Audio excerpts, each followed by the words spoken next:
Any questions or concerns on minutes? All right, can I get a motion to pass the minutes? All right, second? Second. Okay, so all in favor, I need to say aye. Aye. For those opposed, say nay. Okay, motion carries. All right, bills? Looking at the bills for September here, had some expenses related to Block 28 Gateway Project for precision landscaping, on landscaping work, some utility expenditures in there as well, and then a few administrative subscriptions. So I can stand for any questions. All right, do you have any questions? All right, can I get a motion? So moved. Second? All right, great. All those in favor signify by saying aye. Aye. Aye. Those opposed signify by saying nay. All right, motion carries. We'll go on to business. Yeah, so first off is we're talking Block 28, the Gateway site, talking our environmental. So in June, we contracted with GZA, Geo Environmental Inc., to perform a Phase 1 environmental site assessment, or an ESA, and a hazardous material assessment. Staff received the reports from the consultants, and they're recommending that we move forward with a Phase 2, which is just a little bit more in-depth of a research on the site. There were a few things, recognized environmental conditions, that just led the consultant to recommend digging a little bit deeper. Some of those things were chemical odors were identified during geotechnical soil borings. The northeast portion of the property was previously an automotive repair shop that was in use before current regulatory standards were put into place, so that requires just a little bit more digging.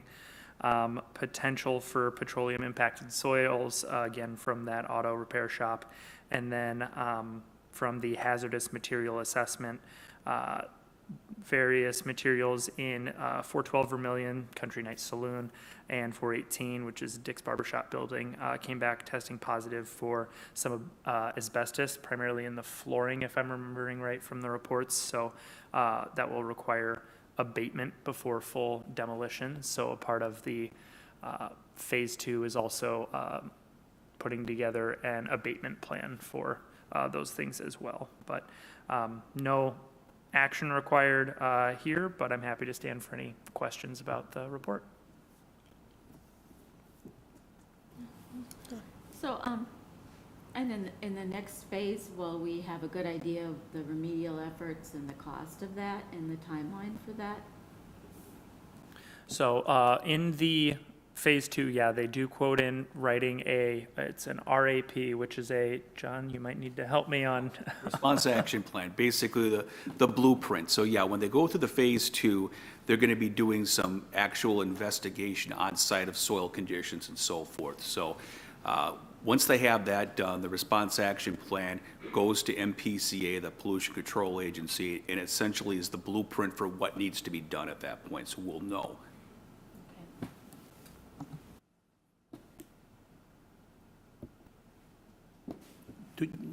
Are you applying for a grant then too to help with this? I think.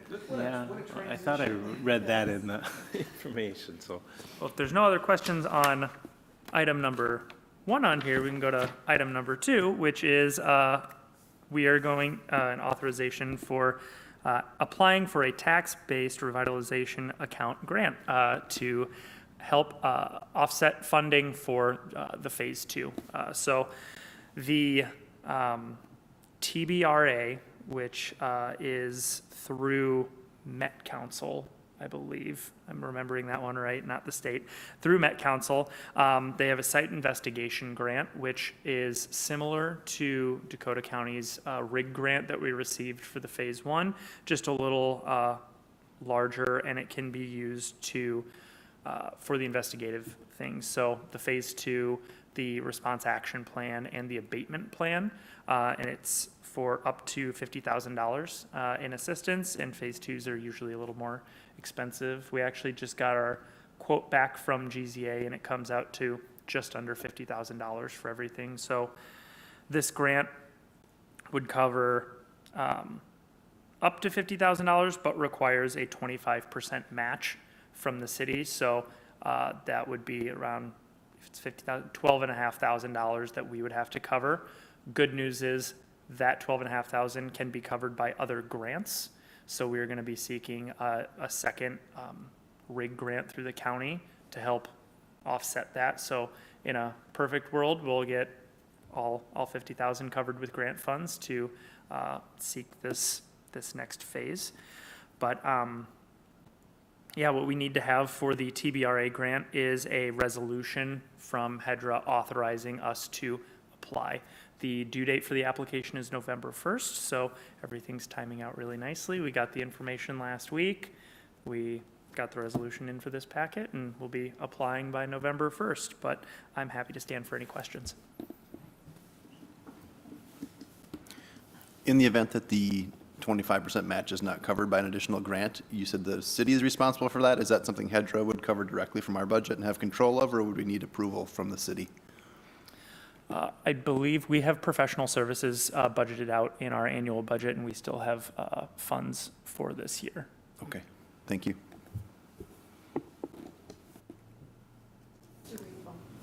With that, I'll make a motion to authorize submittal of application for tax-based revitalization account grant. I'll second. All those in favor say aye. Aye. Those opposed, nay. All right, motion carries. All right. Reports and information? Still got we've got a, it's all right, no problem. Yeah, so we received a facade improvement program application from Luke Halfstead, who represents the Masonic Block, 221 Sibley Street. That site has received a number of these grants over the past few years, and they've done a lot of good work at the site. And so what they're seeking to do is replacing some southern-facing windows and tuck pointing around the eastern doorway. Project is pretty straightforward.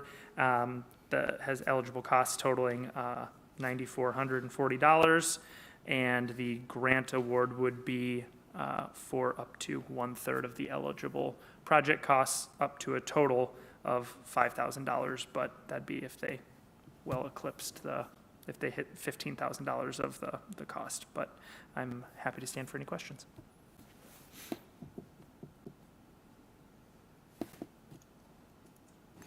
I'll move approval of Resolution 2025-09 Facade Improvement Program Grant, Halsted, 221 Sibley Street. For all those in favor signify by saying aye. Aye. Those opposed, nay. All right, motion carries.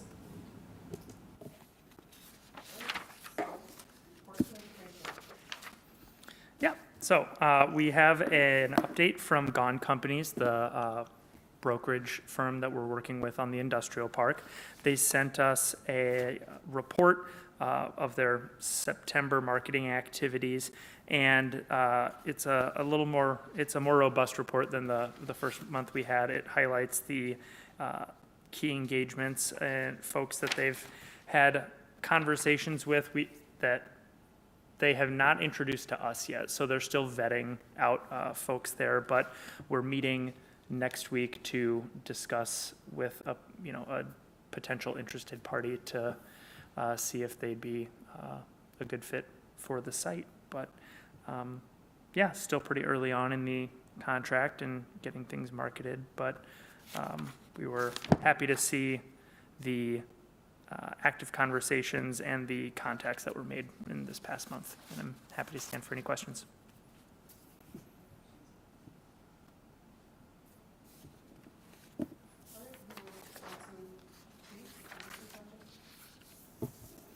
Still me, folks.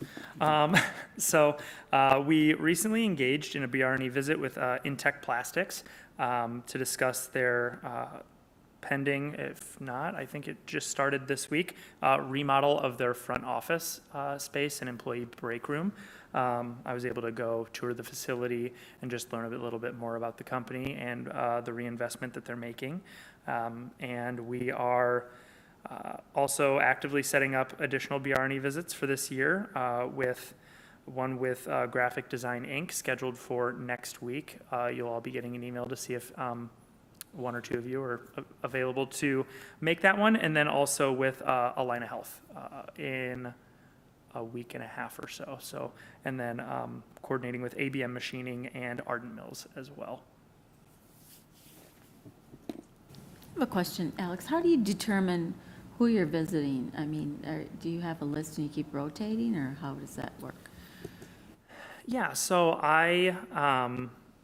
we do have a list of employers, and I went with some larger employers that are in the city, and then ones that we knew in the past were interested in some expansion projects or remodels, or know that there might be some potential impacts to the business, and then some are just cold calls and seeing if they're interested.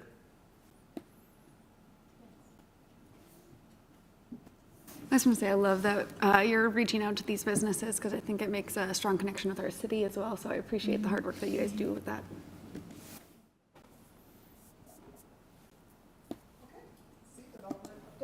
I'll give Alex a break here a little bit. In the development updates I included in the packet, I'll highlight a couple of them here. We did approve a special use permit at council on September 15th for a new boat sales operation at 624 Spiral Boulevard. This is the same building that IBP Battery operates. They operate out of the rear of the building and will continue to do so, but the front of the building will be for boat operations. As far as the 1292 North Frontage Road, the now Central Water Treatment Plant site, that continues to move along. Demolition should be occurring very, very shortly here, and we're getting set for construction to occur. Stacy Stars has completed their permit to relocate to 33rd Street, and we continue to work with Carboni's Pizza on finalizing lease details for a private entity that they're looking at, but I don't have any updates on that as far as any more detail. We had our first cannabis license or registration issued on October 6th by the council. This is at 2103 Vermillion Street next to the bar. So they are set to operate. I don't know if they're in operation yet, but they do have the approval from the city to do so. This is the first license that we have issued within the city.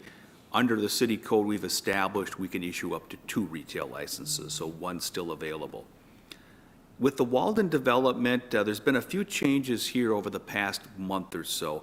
There is a new entity coming into the development, 310 Design Build, that has come back with a new conceptual plan for the development. You may recall this development down on 316 in Michael at one time was proposing 450 units, single-family townhome, apartment, senior, mostly a rental community.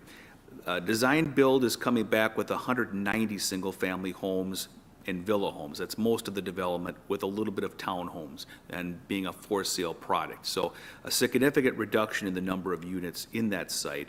Overall layout from streets and so forth is fairly similar within it. So they're preparing civil plans for that to make application likely over the winter to try to do something in the spring. A couple of things will be occurring with that more shortly. One, we're going to go to the Park and Recreation Commission next week to talk about park dedication and any physical land or cash in lieu payment that may be necessary for the site. I've also asked the developer, and he's agreed to hold another neighborhood meeting on the site. So we have continual questions that come up for residents on there, so to show the new concept plan to them, engage any feedback. So that continues on, so that's good news there. On Rio Grande Express on 31st Street, there was some modifications of their plans, and we're just about ready to issue those. So that should start construction or continue construction here shortly. A couple of things that aren't in your packet here that of informational note. MnDOT's going to be holding a meeting with business owners on October 29th at the Confluence pertaining to the Highway 61 project. So we had some engagement earlier this year with MnDOT and business owners. This is a follow-up to that, and I think really a kickoff to more engagement that will be occurring. So that'll be a good meeting. Alex and I think are both attending that, and we'll be able to provide some feedback at the November meeting from it. And with the Creamery building, we do have an inspection of the site scheduled for November 5th with our building inspection team. we're going to look at the site to make determinations of integrity of the building, substandard of the building, to see if it could be deemed a dangerous building and potentially take action at that standpoint. As you know, and the community is aware, the fire occurred there over 2 years ago. The patience that we have for something to occur is running thin, as I think most of the community is. We'd like to see something happen. So this is one way that we could compel further action to take place on that. So we're looking forward to that occurring. And then was at ribbon cutting last Friday for Integrated Body Center across the street at the old Armory building. Really a neat place. Did a great job redoing the first floor there. Wish them the best in their activities. So that's all I have. Yeah, I do. John, the process that you talked about with the creamery, is that like an abatement process for a property? If it's determined to be dangerous, the city can go in and take an action and then levy it against their... Yep, that could be a potential action, but we need to make that declaration first. So luckily, the creamery has agreed to the inspection. Their attorney and the owners will be there present. Yeah, I was just wondering if we're working with the owners or if this is something we're looking to do. Yeah, we were unilaterally. working mostly communication through the owner's attorney at this point, but they appear to be amenable, so I'll take that as positive signs. For sure.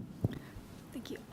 So John, another question I have is, for Walden, how confident are you in moving forward with this plan, that they're going to move forward with this plan now again? And I know it's a kind of a long shot question with that one, but also how confident are you, or I should say, do they have a time frame or timeline planned yet for this? They've been very eager to start. The first meeting I had with them, they had their excavator. That's generally a sign to think that they want to get going as soon as they can. They frankly wanted to start this fall. They weren't in a position to do so, but I think they're very eager to get started in the spring. So my fingers are crossed on it. The eagerness there and the time frame is more aggressive than what we've seen in the past. So those are good signs. Thank you. And then last question with that too is, when will we see an updated plan for their new scope as well? Oh, for the Walden development? Yeah. I've got a concept plan for that, so I can share that. Thank you. Yeah. So are we, on Walden, are you looking at the same acreage and fewer housing units, or is the acreage going down with the housing units? Yeah, it's the same acreage, same developable area, a smaller number of housing, primarily due to the lack of apartments, the lack of larger senior housing on there. So the single-family areas they proposed in the past remain single-family, same with the villa home areas, and some of the apartment areas and the 4 to 8 unit building sites were filled in with more single-family and villa homes. Okay, well, if we don't have any questions or concerns, I guess we'll be done, right? So I'll take That's all I have. All right, well, thank you. I'll take a motion to adjourn. So moved. Second. All right, all those in favor, signify by saying aye. Aye. Okay, those opposed, nay. All right, motion carries. All right, thank you.